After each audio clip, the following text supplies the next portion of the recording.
While across Poland, I arrived in a very charming city in eastern Poland, Lublin. Naturally, I wouldn't be myself if I didn't take you to a place that offers both historical depth and cultural vibrancy.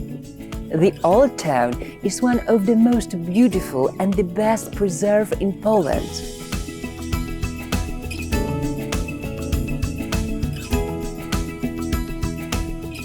Iconic landmarks like a 13th century Lublin Castle offer a window into the medieval city's past.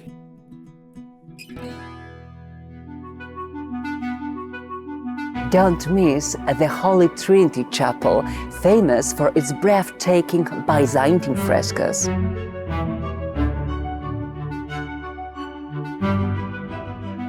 And when you get tired of sightseeing, I invite you to the International Folk Music Festival, Mikołajki Folkowe.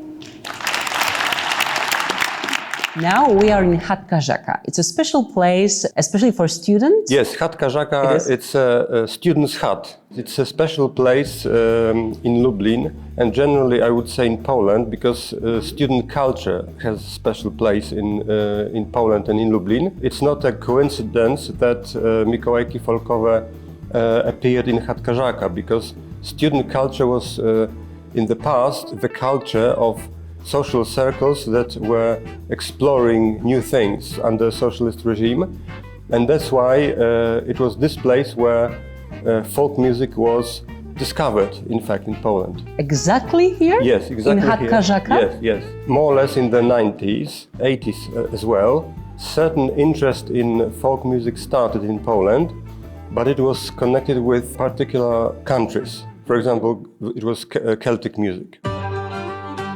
Even the word world music was not known in Poland yet. Mm-hmm. So the St. Nicholas Orchestra discovered folk music or ethnical music through Lemko music. So the music of Ruthenians or Ukrainians living in the past in the southeast Poland. For us then, for me as well, it was simply a discovery. It was something amazing, uncomparable to anything.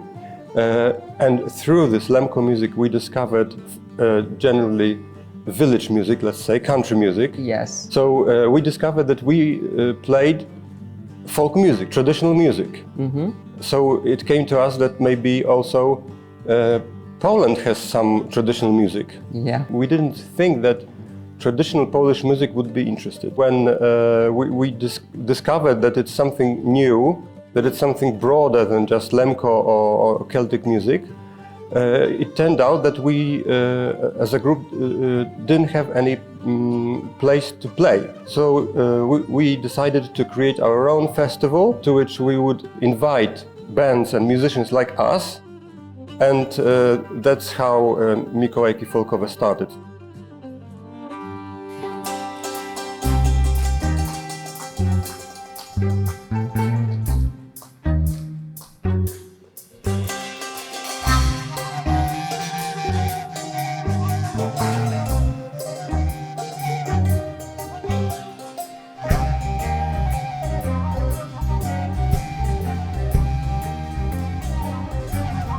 Tell me about the highlights. Could you share with us? We invited at least 3 very interesting groups. Mm-hmm. One is Hudaki Village Band. It's, I would say, a Ukrainian star.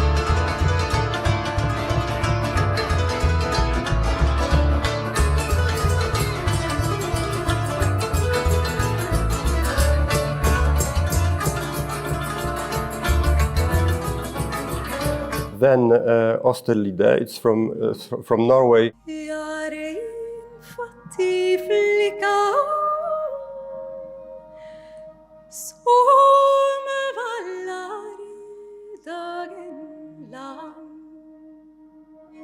north direction is very popular in Poland, and gusle from Serbia.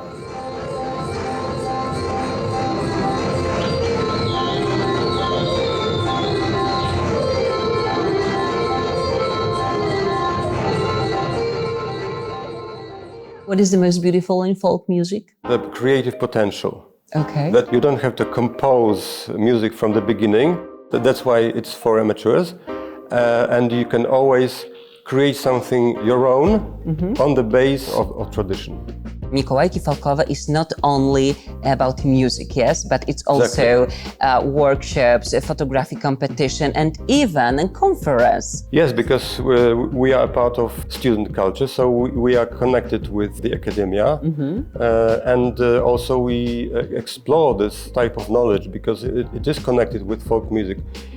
If you play or listen to folk music, it's like looking through the window to the tradition. Yes. So you have to learn more, and sooner or later you encounter scholars and their work. Mikołajki Folkowe truly opens a wide window on tradition. Although their heart definitely is the music competition, the side events are just as interesting. For example, visitors can take part in a wide variety of workshops.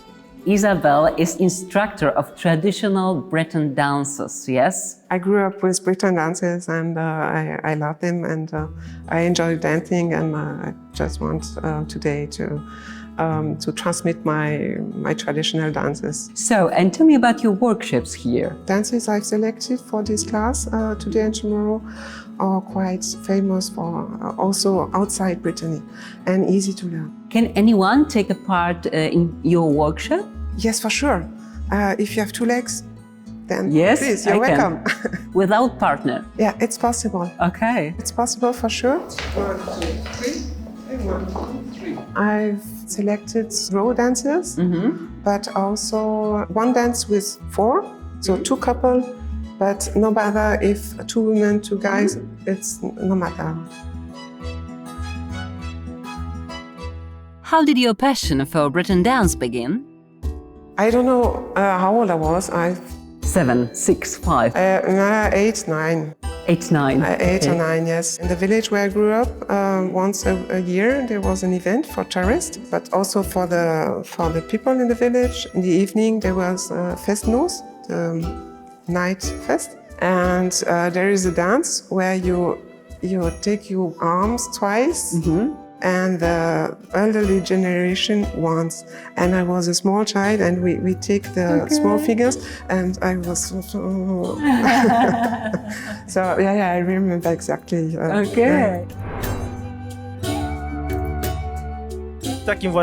In the spirit of a peaceful journey to the distant, cold north on this December evening, please give a warm round of applause for Auster from Norway.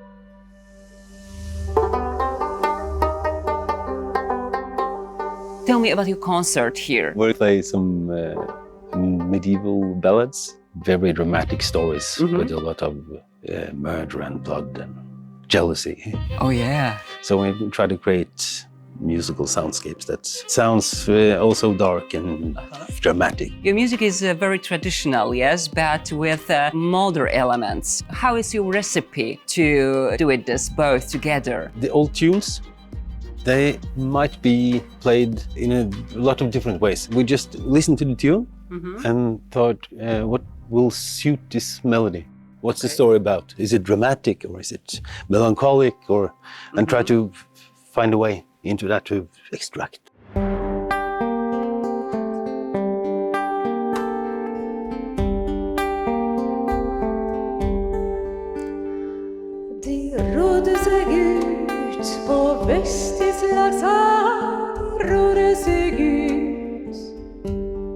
Your Your band was formed when you began asking yourself important questions like, where are you from and what is your music? Could you share more about that pivotal moment? 25 years ago, Okay. I played with this Sami musician Okay.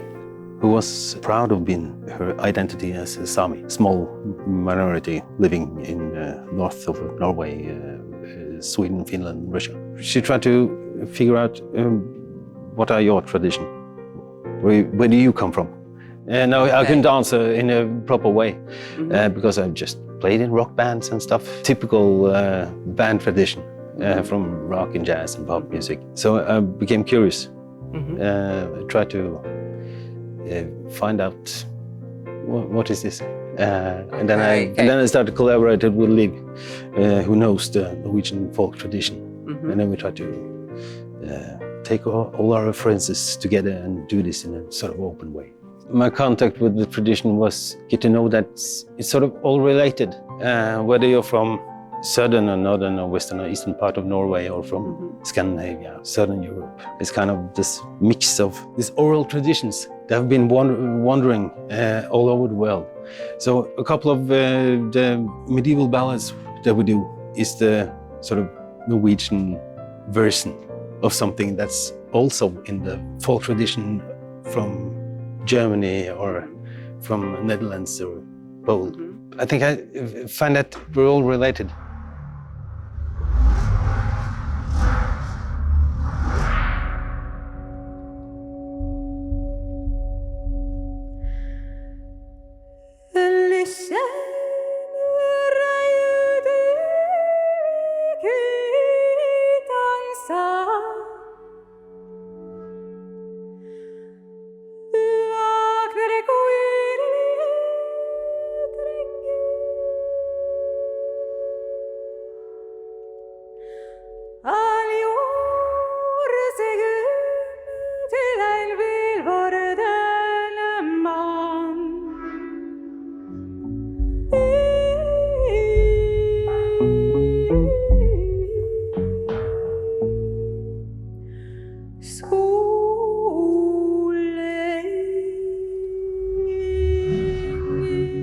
Such wonderful concerts could not have taken place without the hospitality of Lublin, a city known for its respect for culture. No wonder that Lublin was designated as the European Capital of Culture in 2029. Lublin will be the European Capital of Culture in 2029. So please tell me more about this. This is a unique opportunity from the perspective of building the city's identity and the identity of its cultural scene. As the Academic Centre for Culture and Media, HATKA, we are responsible for the student culture aspect within the context of the European Capital of Culture and European collaborations in this area. It brings great joy, but also a sense of mission, challenge, and an opportunity to build strong relationships. Could you describe Lublin as a city in a few words, of course? Lublin is a blend of history and the future. On the one hand, we talk a lot about being a multicultural city, a city that even in the 20th century before the war, was Eastern Europe's melting pot, where various nationalities and perspectives on culture and art converged. We also have a great potential because of the influx of young people, as Lublin is an academic city. Every year, tens of thousands of new students arrive and shape the city. Youth and academia bring growth, inspiration, creativity, and innovation. It is also remarkable that Lublin is one of Poland's most international cities in terms of foreign students who come from all over the world, including Africa and Asia.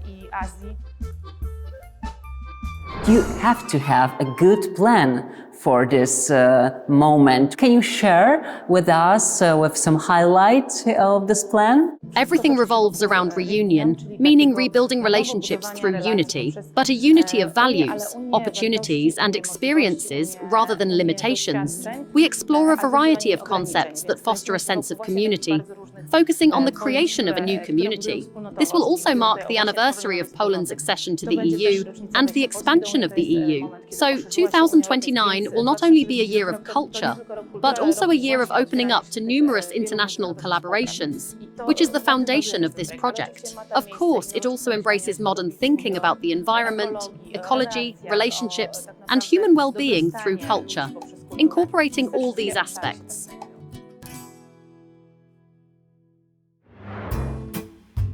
I don't know what could be more communal than making Christmas decorations together. I took part in this lovely activity, and for a moment it felt like time had stopped. You lead workshops on traditional Christmas decoration. During the festival for last few years, we are conducting the workshops, sharing the patterns, sharing that's what we do in the family. Here will be my granddaughter, my daughter, and with my wife we'll show the patterns we learned from our fathers, grandfathers. These angles were designed by my grandmother. We are just regular family without any super artistic backgrounds or activities. Do you have some special techniques or something to do it? The uniqueness about this workshop is that we use paper. Scissors, you can get all the materials at home. Everyone can take a part in your workshop? Yes, this is the open workshop. We have the patterns for the 3-year-old boy or girl, and we have the patterns which required some technical skills. But anyway, it's just a paper, just a glue. That's it. This basket, this is something what we used to do. It's done from the paper. It required some basic skills. The butterfly, you need to cut the pattern, and then you add with glue the colorful pieces. And this traditional angle. Yes. How old? This one is not more than 10, 15 years old, but we have on our Christmas tree one angle which is 45 years old. This is important that you spend time with your family, and you have to have this time. This is the message from our experience. That means, once again, in the Christmas time, not only in the kitchen, not only cleaning, but together. Not only in shops. Having time for yourself. At the final rehearsal before the festival start, the Hudaki Village Band is underway. I was lucky enough to be able to talk for a while with Jürgen Krefner, the band's founder.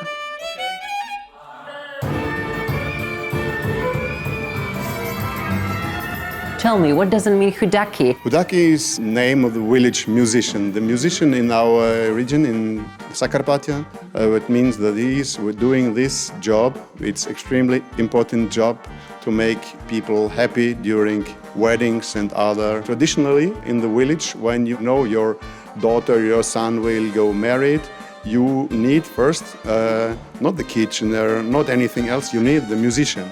And so you say traditionally, okay, who will be our Hudak? Who will be our Hudaki? This is the village musician.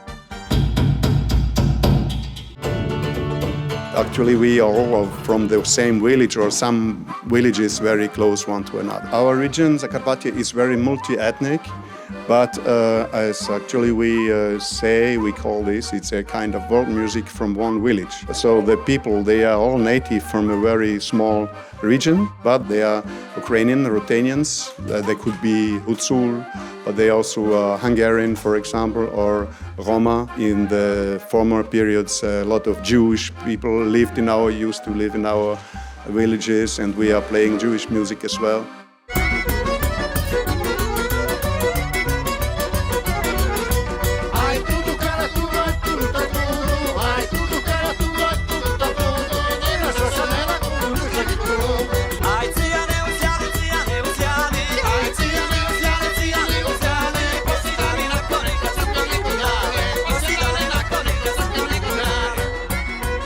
I know that tradition is important for you, for your music, but also something modern, how you do this together, you know. For us, it's very important to be respectful to our musical and cultural heritage. This is not about just music, it's about emotion, it's about life. about life of our ancestors, of our villages, because what they expressed in the music, it was their whole, the deepest emotion of their daily life. These emotions, it's not only the emotions of our ancestors, but also about our actual. And there's more what is happening in our country actually. Of course, all this is a question of emotions and it's a question of resilience. So music is very important also in daily life in this period. So we are adapting it. We don't want to play folk in this way as for a museum. It's not this approach to music. This music is alive. 23 years on stage, coming straight from free, independent Ukraine, Hudaki Village Band.